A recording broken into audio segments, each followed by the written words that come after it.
Okay, I'm Allison, and I'm going to share a part of my God story. So, I grew up going to church every Sunday and always knew who God was and that He loved His people, but I didn't really know it. What I mean by that is I grew up saying that I loved God and Jesus saved me from my sins, but I didn't really know it because my heart didn't rely on the Lord for my strength.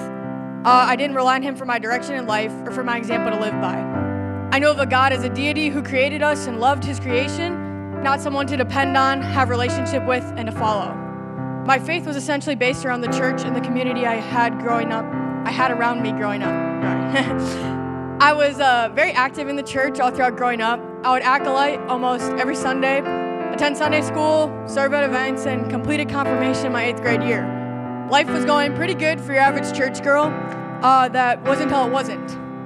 In February 2019, my current pastor at the time came to my house to meet with my parents and I.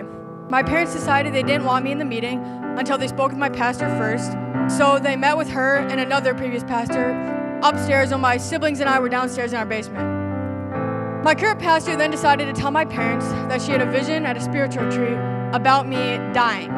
She claimed she saw a billboard that read, "Allison Lavold, death," in all capital letters, and then proceeded to tell all sorts of imagery that went along with it.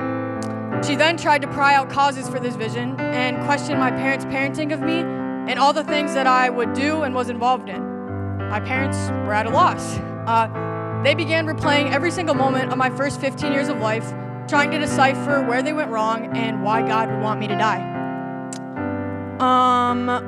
After the meeting, they cried for hours as I waited outside their bedroom, anxious to know what they had discussed with my pastor about me. They finally came out of their room with puffy red eyes and took me downstairs to explain all that they had just been told. I was at a loss. I was 15 years old and hadn't really faced hardship like this before. My initial reaction was just to pray, and if only that strength would have lasted, but it did not. That night, I went to shower, and I collapsed due to a severe panic attack that I was having. I was writhing back and forth and was dry heaving over my toilet while my mother comforted me and laid a towel over me. I was at my lowest point. My mind was spinning with so many thoughts like, where did I go wrong? Why is God mad at me? When am I gonna die? How am I gonna die? And in the weeks to follow, I began to fear everything around me because I wasn't sure what would be the cause of my death. I tried to clean up all areas of my life and my behaviors to be perfect. I thought if I can just clean up my life and be good enough for God, then maybe He won't be so mad and take my life. I was petrified. My family ended up deciding to stop attending church for the foreseeable future because it no longer seemed safe in my parents' eyes. I didn't set foot in a church for 16 months. But God was there through it all. He never left me nor forsake me, and when I reached out to Him in time of desperation, because I had no one else, He heard me and answered with His peace and comfort. Then I began thinking to myself, how could a good God who is comforting me and bringing me so much peace also send a message of my death through my pastor? And the Spirit smacked me with the answer is, that wasn't of the Lord and it didn't come from God. I didn't quite understand that yet. Throughout those 16 months, I wrestled with fear and the enemy more than I ever had before in my life. I prolonged getting my driver's license till 1 month after my 17th birthday because I thought that may have been a cause of my death. And many habits and prevention strategies like this were in play during those 16 months because I thought I was in control. Spoiler, I wasn't. So then, month 16 is June of 2020, and this is where the Lord decides He wants my family's journey back to Him to begin. I was invited to a youth group in town by a former classmate from elementary school, which that is a whole God-orchestrated plan in itself for another time. But anywho, I went to the youth service on June 28th, 2020, and the message was the man at the pool of Bethesda. The application the youth pastor gave was that God will heal you, but you have to be willing and to pick up your mats. This was like a javelin thrown into my heart, a javelin covered in grace, truth, love, and conviction. As much as I talked to God about how I felt the past 16 months and tried so hard to earn His love, I never let go and surrendered my feelings and anxiousness to Him. I was like the man at the pool.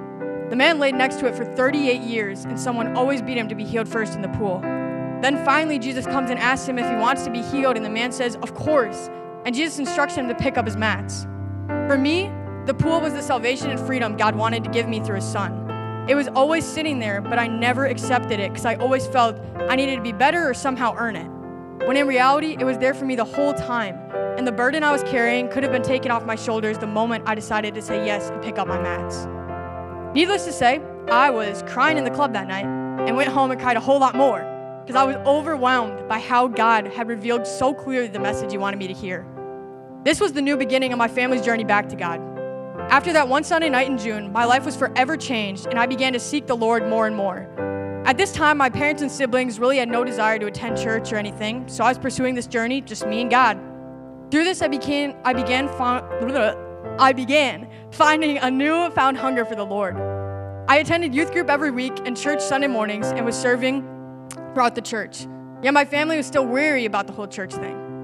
I attended for over a year alone and would come home and tell my family all the ways God was moving and ask them countless times to join me. Prayed so much for them to one day join me at church, and finally, the summer of 2021, God began to answer my prayers, and my sister came to our summer events at youth group. Praise the Lord. I was overwhelmed with her willingness to join me because it was something that my heart desired for so long. During the school year, she wasn't able to come much, and I felt discouraged. So I began praying to God to use me and somehow mold and make my family to be able to come to church, and specifically asked him to search me and prune me to be all that he intended for me. Disclaimer, if you pray that prayer, pruning sucks, but it is good. And if you don't know, pruning is when you cut off tree branches lower on the tree that are like smaller and not very useful so that other branches can grow and flourish. My senior year of high school, God was chopping, and I was saying ouch a lot. But from every branch he chopped, whether a sport or a friendship, I see now that other branches were able to bloom and become stronger because those things were no longer taking nutrients from branches that mattered. Flash forward to spring my senior year, my family came to Easter at my church, and I was over the moon because the next week they came back because I was leading worship for the first time. I could not believe that they came 2 Sundays in a row. My faith and love for the Lord only grew stronger and stronger, and as summer approached, I wanted my siblings to come to youth camp with me, and by a miracle, they both agreed to come. Up until summer, my family had joined me almost every Sunday for the month of May, and my siblings attended camp with me, but I was soon to leave for my summer job at another Bible camp. I wasn't sure what would happen once I left. Well, folks, who am I to doubt the work of the living God and think I was some sort of all-doer? It's him. I got a phone call around July from a former youth leader who was ecstatic to tell me that my family had been attending church every Sunday and that my siblings hadn't missed a youth group all summer. When I tell you I was moved, I was moved. I started crying in the middle of a field at my Bible camp. In that moment, with tears rolling down my face, I knew there was no one who loved me and my family more, and nothing else I wanted to dedicate my life to other than God Almighty, creator of heaven and earth. At the end of the summer, I got baptized, and that leads me right up to college, and these past 2 years are a story for another time.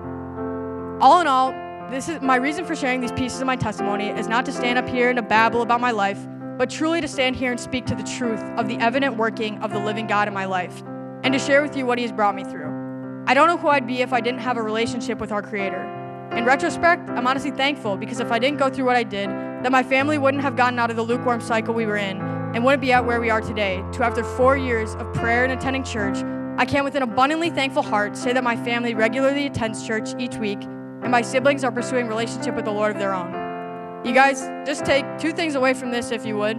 Number 1, turn to God and understand he is there always to comfort and hold you and you're never alone. And number 2, keep praying no matter how long it takes.